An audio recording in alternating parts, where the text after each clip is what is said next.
आज़ादी का अमृत महोत्सव ਨੂੰ ਸਮਰਪਿਤ आज़ादी का सफ़र तहत ਅਸੀਂ ਭਾਰਤ ਦੀ ਆਜ਼ਾਦੀ ਵਿੱਚ ਯੋਗਦਾਨ ਪਾਉਣ ਵਾਲੇ ਵੱਖ-ਵੱਖ ਮੰਨੇ ਪਰਮੰਨੇ ਤੇ ਗੁਮਨਾਮ ਆਜ਼ਾਦੀ ਸੰਗਰਾਮੀਆਂ ਦੇ ਜੀਵਨ ਦੇ ਪਹਿਲੂਆਂ ਤੋਂ ਤੁਹਾਨੂੰ ਜਾਣੂ ਕਰਵਾਉਂਦੇ ਹਾਂ। ਇਸ ਤੋਂ ਇਲਾਵਾ ਆਜ਼ਾਦੀ ਦੇ ਸੰਘਰਸ਼ ਨਾਲ ਜੁੜੀਆਂ ਹੋਰ ਗਤੀਵਿਧੀਆਂ ਬਾਰੇ ਵੀ ਦੱਸਦੇ ਹਾਂ।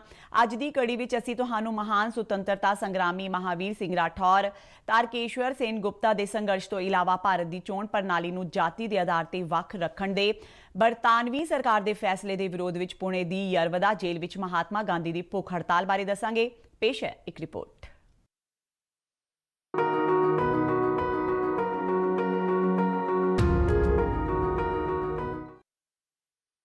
ਅੱਜ ਹੀ ਦੇ ਦਿਨ 1904 ਵਿੱਚ ਕ੍ਰਾਂਤੀਕਾਰੀ ਆਜ਼ਾਦੀ ਸੰਗਰਾਮੀ ਮਹਾਵੀਰ ਸਿੰਘ ਰਾਠੌਰ ਦਾ ਜਨਮ ਉੱਤਰ ਪ੍ਰਦੇਸ਼ ਦੇ ਏਟਾ ਜ਼ਿਲ੍ਹੇ ਵਿੱਚ ਹੋਇਆ ਸੀ।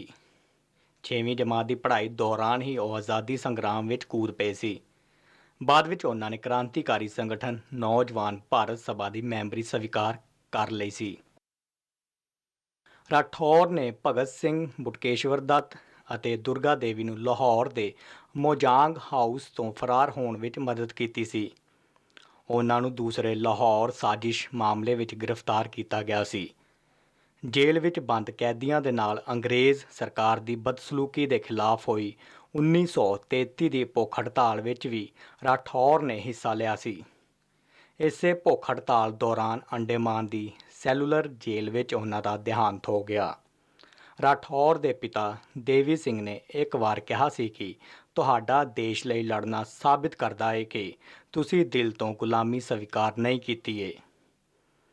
ਹੁਣ ਜਦ ਆਪਾਂ ਆਜ਼ਾਦੀ ਦੀ ਰਾਹ ਉੱਪਰ ਹਾਂ ਤੇ ਪਿੱਛੇ ਮੁੜ ਕੇ ਨਾ ਦੇਖੀਏ ਤੇ ਆਪਣੇ ਸਾਥੀਆਂ ਨੂੰ ਕਦੀ ਧੋਖਾ ਵੀ ਨਾ ਦਈਏ। 16 ਸਤੰਬਰ ਨੂੰ ਤਾਰਕੇਸ਼ਵਰ ਸੇਨ ਗੁਪਤਾ ਦੀ ਵੀ ਵਰਸੀ ਏ। ਉਹਨਾਂ ਨੇ ਚਟਗਾਂਵ ਦੇ ਹਥਿਆਰ ਭੰਡਾਰ ਦੇ ਛਾਪੇ ਵਿੱਚ ਹਿੱਸਾ ਲਿਆ ਸੀ। 30ਵੇਂ ਦੇ ਦਹਾਕੇ ਦੌਰਾਨ ਬੰਗਾਲ ਵਿੱਚ ਕ੍ਰਾਂਤੀਕਾਰੀ ਸਰਗਰਮੀ ਜ਼ੋਰਾਂ ਉੱਪਰ ਸੀ। ਚਟਗਾਂਵ ਹਥਿਆਰ ਭੰਡਾਰ ਛਾਪੇ ਤੋਂ ਲੈ ਕੇ ਰਾਈਟਰਸ ਬਿਲਡਿੰਗ ਉੱਪਰ ਹਮਲੇ ਦੀਆਂ ਘਟਨਾਵਾਂ ਤੋਂ ਬ੍ਰਿਟਿਸ਼ ਰਾਜ ਆਪਣੇ ਆਪ ਨੂੰ ਅਸਹਿਜ ਮਹਿਸੂਸ ਕਰ ਰਿਹਾ ਸੀ। ਭਾਰਤੀ ਕ੍ਰਾਂਤੀਕਾਰੀ ਅੰਦੋਲਨ ਦੇ ਇਤਿਹਾਸ ਵਿੱਚ ਸਭ ਤੋਂ ਜ਼ਿਆਦਾ ਹਿੰਮਤੀ ਕੰਮਾਂ ਵਿੱਚੋਂ ਇੱਕ ਚਟਗਾਂਵ ਹਥਿਆਰ ਭੰਡਾਰ ਦੇ ਛਾਪੇ ਸਨ। 18 ਅਪ੍ਰੈਲ 1930 ਨੂੰ 63 ਲੋਕਾਂ ਦੀ ਇੱਕ ਟੋਲੀ ਨੇ ਚਟਗਾਂਵ ਜ਼ਿਲ੍ਹੇ ਵਿੱਚ ਪੁਲਿਸ ਅਤੇ ਸਹਾਇਕ ਬਲਾਂ ਦੇ ਹਥਿਆਰ ਭੰਡਾਰ ਉੱਪਰ ਛਾਪਾ ਮਾਰਿਆ ਤੇ ਇਸ ਨੂੰ ਬਰਤਾਨਵੀ ਕੰਟਰੋਲ ਤੋਂ ਮੁਕਤ ਕਰਾ ਕੇ ਭਾਰਤੀ ਝੰਡਾ ਫਹਿਰਾਇਆ। ਇਸ ਟੋਲੀ ਦੇ ਮੈਂਬਰਾਂ ਵਿੱਚ ਜ਼ਿਆਦਾਤਰ ਸੂਰੇ ਸੇਨ ਦੀ ਅਗਵਾਈ ਵਿੱਚ ਨੌਜਵਾਨ ਸ਼ਾਮਲ ਸਨ। ਚਟਗਾਂਵ ਦੇ ਕ੍ਰਾਂਤੀਕਾਰੀ ਭਾਵੇਂ ਆਪਣੇ ਤਤਕਾਲੀ ਮੰਤਵ ਵਿੱਚ ਅਸਫਲ ਰਹੇ, ਪਰ ਉਹਨਾਂ ਨੇ ਨੌਜਵਾਨਾਂ ਨੂੰ ਪ੍ਰੇਰਿਤ ਕਰਨ ਵਿੱਚ ਬਹੁਤ ਮਦਦ ਕੀਤੀ। ਇਸ ਦੇ ਬਾਅਦ ਸਖਤ ਪੁਲਿਸ ਕਾਰਵਾਈ ਦੌਰਾਨ ਕਈ ਕ੍ਰਾਂਤੀਕਾਰੀਆਂ ਨੂੰ ਹਿਰਾਸਤ ਵਿੱਚ ਲਿਆ ਗਿਆ। ਉਹਨਾਂ ਵਿੱਚੋਂ ਕੁਝ ਕੁ ਖੜਗਪੁਰ ਦੇ ਨੇੜੇ ਹਿਜਲੀ ਹਿਰਾਸਤ ਕੈਂਪ ਵਿੱਚ ਰੱਖਿਆ ਗਿਆ। ਹਿਜਲੀ ਹਿਰਾਸਤ ਕੈਂਪ ਇੱਕ 2 ਮੰਜ਼ਿਲਾ ਵਿਸ਼ਾਲ ਇਮਾਰਤ ਸੀ ਜਿਸ ਦੇ ਦਰਮਿਆਨ ਇੱਕ ਟਾਵਰ ਸੀ। ਇਸ ਬਿਲਡਿੰਗ ਦੇ 2 ਗੇਟ ਸਨ। ਕੈਂਪ ਦੇ ਚਾਰੋਂ ਪਾਸੇ 10 ਫੁੱਟ ਉੱਚੀ ਦੀਵਾਰ ਤੇ ਕੰਡਿਆਲੀ ਵਾੜ ਸੀ। ਇੱਥੋਂ ਭੱਜਣਾ ਅਸੰਭਵ ਮੰਨਿਆ ਜਾਂਦਾ ਸੀ, ਫਿਰ ਵੀ 3 ਕ੍ਰਾਂਤੀਕਾਰੀ ਭੱਜਣ ਵਿੱਚ ਸਫਲ ਰਹੇ। ਇਸ ਤੋਂ ਬਾਅਦ ਅੰਗਰੇਜ਼ੀ ਪ੍ਰਸ਼ਾਸਨ ਨੇ ਕੈਂਪ ਦੀ ਸੁਰੱਖਿਆ ਹੋਰ ਸਖਤ ਕਰ ਦਿੱਤੀ।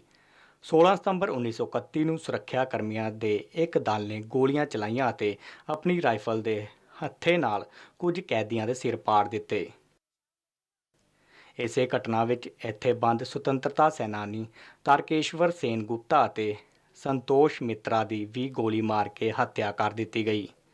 ਇਸ ਨਾਲ ਉੱਥੇ ਬੰਦ ਕੈਦੀ ਹੈਰਾਨ ਰਹਿ ਗਏ ਤੇ ਉਹਨਾਂ ਵਿੱਚੋਂ ਇੱਕ ਹਿਮਾਂਸ਼ੂ ਬਸੂ ਨੇ ਦੋਵਾਂ ਪੀੜਤਾਂ ਦਾ ਪੈਨਸਿਲ ਸਕੈਚ ਬਣਾਇਆ ਅਤੇ ਉਸ ਨੂੰ ਆਨੰਦ ਬਾਜ਼ਾਰ ਪੱਤਰਿਕਾ ਦੇ ਸੰਪਾਦਕ ਨੂੰ ਭੇਜ ਦਿੱਤਾ। ਇਹ ਖਬਰ ਮਿਲਦਿਆਂ ਹੀ ਜਤਿੰਦਰ ਮੋਹਨ ਸੇਨ ਗੁਪਤਾ ਅਤੇ ਨੇਤਾ ਜੀ ਸੁਭਾਸ਼ ਚੰਦਰ ਬੋਸ ਕ੍ਰਾਂਤੀਕਾਰੀਆਂ ਦੀ ਦੇਹ ਲੈਣ ਹਿਜਲੀ ਪਹੁੰਚੇ। ਕਲਕੱਤਾ ਵਿੱਚ ਕ੍ਰਾਂਤੀਕਾਰੀਆਂ ਦੀ ਸ਼ਵ ਯਾਤਰਾ ਦੌਰਾਨ ਉਹਨਾਂ ਨੇ ਵੱਡਾ ਜਲੂਸ ਕੱਢਿਆ। ਕ੍ਰਾਂਤੀਕਾਰੀਆਂ ਦੇ ਦੇਹਾਂਤ ਤੋਂ ਨਿਰਾਸ਼ ਹੋ ਕੇ ਕਵੀ ਰਵਿੰਦਰਨਾਥ ਟੈਗੋਰ ਨੇ ਪ੍ਰਸ਼ਨੋ ਸਿਰਲੇਖ ਮਸ਼ਹੂਰ ਰਚਨਾ ਲਿਖੀ ਸੀ। ভগবান তুমি যুগে যুগে দুধ পাঠায়েছ বারে বারে দয়াহীন সংসারে। তারা বলে গেল ক্ষমা করো সবে, বলে গেল ভালোবাসো, অন্তর হতে বিদ্বেষ বেশ নাশো। বরণীয় তারা, স্মরণীয় তারা, তবুও বাহিরে তারে আজ দুর্দিনে ফেরানো তাদের ব্যর্থ নম। ਕੀ ਤੁਸੀਂ ਜਾਣਦੇ ਹੋ ਕਿ ਦੇਸ਼ ਦਾ ਪਹਿਲਾ IIT ਖੜਗਪੁਰ ਇਸੇ ਹਿਰਾਸਤ ਕੈਂਪ ਉੱਪਰ ਬਣਿਆ ਹੈ। 16 ਸਤੰਬਰ 1932 ਨੂੰ ਮਹਾਤਮਾ ਗਾਂਧੀ ਨੇ ਭਾਰਤ ਦੀ ਚੋਣ ਪ੍ਰਣਾਲੀ ਨੂੰ ਜਾਤੀ ਦੇ ਆਧਾਰ ਤੇ ਵੱਖ ਰੱਖਣ ਤੇ ਬਰਤਾਨਵੀ ਸਰਕਾਰ ਦੇ ਫੈਸਲੇ ਦੇ ਵਿਰੋਧ ਵਿੱਚ ਪੂਨੇ ਦੀ ਯਰਵਦਾ ਜੇਲ੍ਹ ਵਿੱਚ ਭੁੱਖ ਹੜਤਾਲ ਸ਼ੁਰੂ ਕੀਤੀ।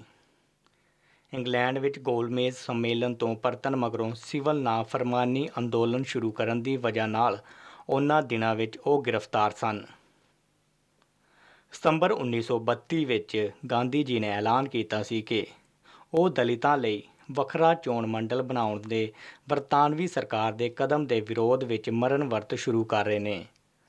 ਗਾਂਧੀ ਜੀ ਦਾ ਮੰਨਣਾ ਸੀ ਕਿ ਇਸ ਨਾਲ ਭਾਰਤੀ ਸਮਾਜ ਸਥਾਈ ਰੂਪ ਨਾਲ ਵੰਡਿਆ ਜਾਵੇਗਾ, ਜੋ ਬੇਹੱਦ ਗਲਤ ਹੋਵੇਗਾ।